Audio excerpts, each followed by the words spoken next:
Hello students, welcome to class 7th।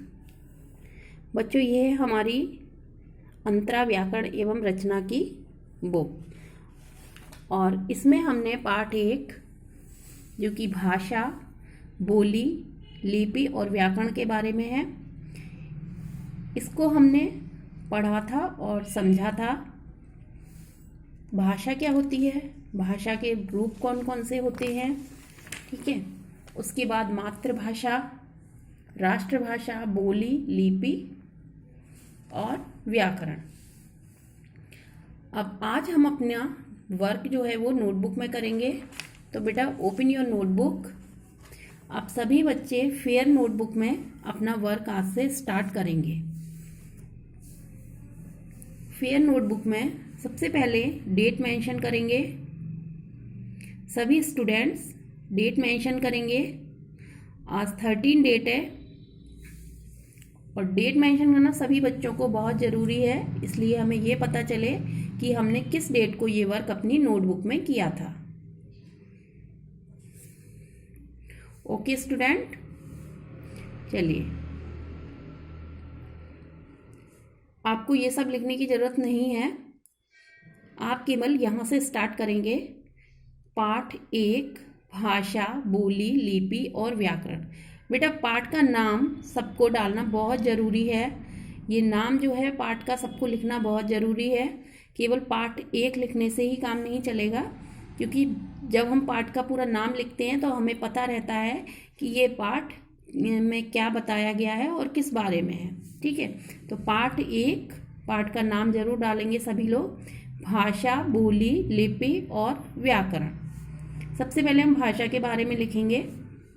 भाषा, भाषा शब्द संस्कृत की भाष धातु से बना है, जिसका अर्थ है बोलना। मुंह से निकली सार्थक ध्वनियाँ जो हमारी बातों को स्पष्ट करने का कार्य करती हैं, वह भाषा है। अर्थात भाषा एक माध्यम है जिसके द्वारा हम अपने भावों और विचारों की अभिव्यक्ति दूसरों के समक्ष करते हैं।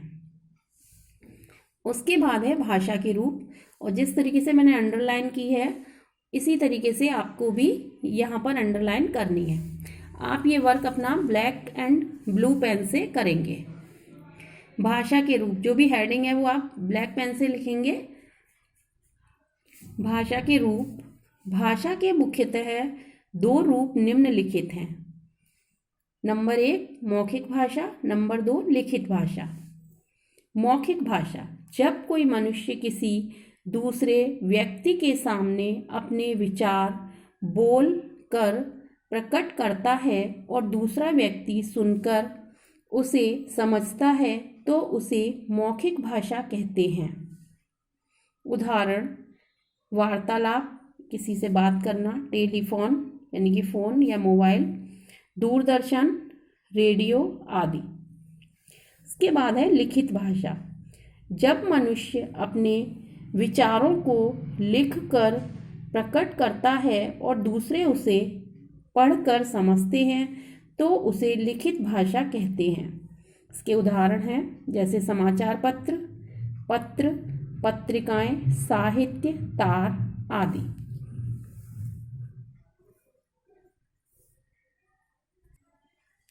इसके बाद है हमारी मातृभाषा, वह बोली या भाषा जो बच्चे को जन्म से ही माता पिता के मुख से सुनाई पड़ती है। जिस घर परिवार में जो बोली या भाषा बोली जाती है उसे उसकी मातृभाषा कहते हैं। अर्थात जन्म लेने के बाद मानव जो प्रथम भाषा सीखता है उसे उसकी मातृभाषा कहते हैं। मातृभाषा किसी भी व्यक्ति की सामाजिक एवं भाषाई पहचान होती है। राष्ट्रभाषा, ये मातृभाषा है, उसके बाद हम राष्ट्रभाषा के बारे में जानेंगे। वह भाषा जो एक पूरे राष्ट्र अथवा देश द्वारा समझी और बोली जाती है तथा उस राष्ट्र की संस्कृति से संबंधित होती है। यह पूरे देश की होती है, अर्थात वह भाषा जो देश के विभिन्न भागों के निवासियों के बीच संपर्क स्थापित करे राष्ट्रभाषा कहलाती है। भारत की राष्ट्रभाषा हिंदी है। इसके बाद है बोली। क्षेत्र विशेष में बोली जाने वाली भाषा का रूप बोली कहलाता है। बोली देश के किसी भी भाग में बोली जाने वाली वह भाषा है जिसका अपना साहित्य नहीं होता, अपनी लिपि नहीं होती, बोली का क्षेत्र सीमित होता है और बोली व्याकरण सम्मत नहीं होती।